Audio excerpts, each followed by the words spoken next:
All right, so now let's come down here and let's talk about cast fossils. Cast fossils would not exist without mold fossils. So let's draw an arrow from mold to cast fossils. These would not exist without mold fossils. So mold fossils have to exist first, then a cast fossil can be created. They're almost like twins. Cast and mold fossils go together like peanut butter and jelly. Sometimes a mold fossil will fill with minerals or mud. Over time, the mixture becomes hardened, turning into a cast fossil. The cast fossil becomes a copy of the original organism. So, first, there has to be a mold fossil. Then, the mold is filled with mud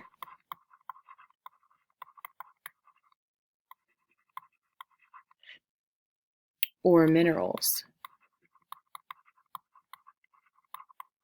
that harden.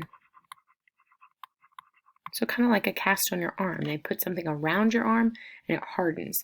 The mold is filled with mud or minerals that harden, and then what's left is a copy of the organism. The actual organism is gone. It got broken down by water from the mold fossil. So what's left is a copy, almost like a stone copy of what used to be there.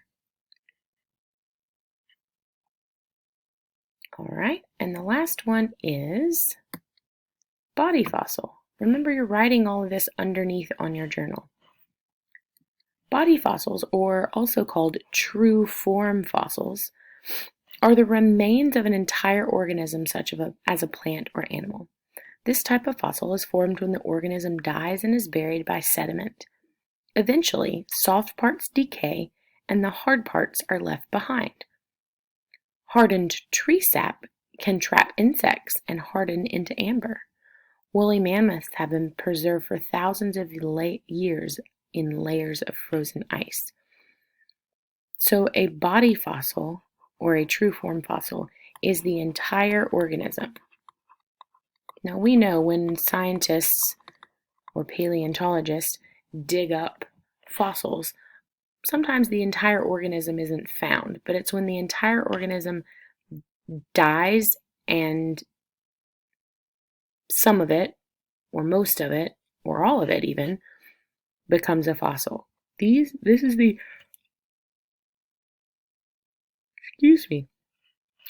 only type of fossil in which the remains of the animal are still there.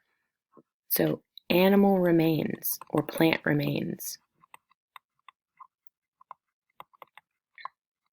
Okay, this is the only type that's actual bones. The soft parts decay and the hard parts are left behind. So tree sap and ice can quickly trap animals.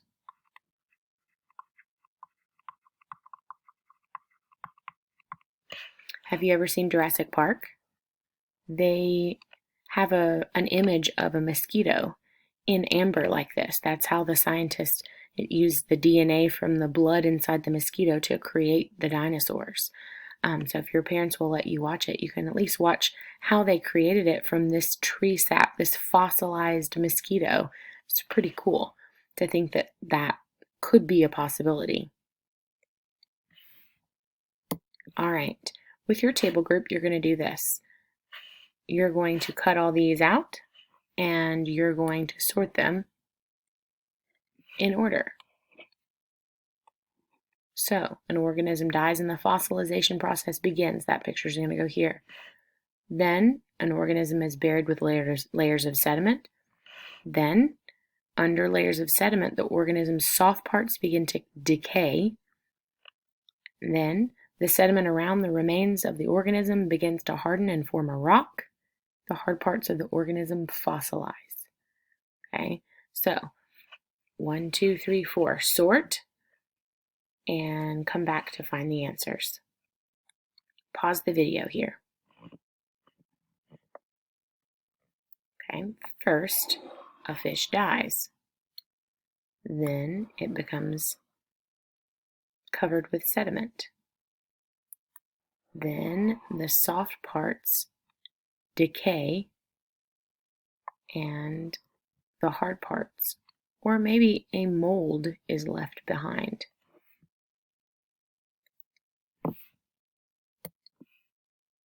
Your last task today is you are going to read this text and answer the questions on the back. Remember to keep this in your science journal. Go slow, read carefully. All of the answers are either in your notes or in this text. This is going to be a grade.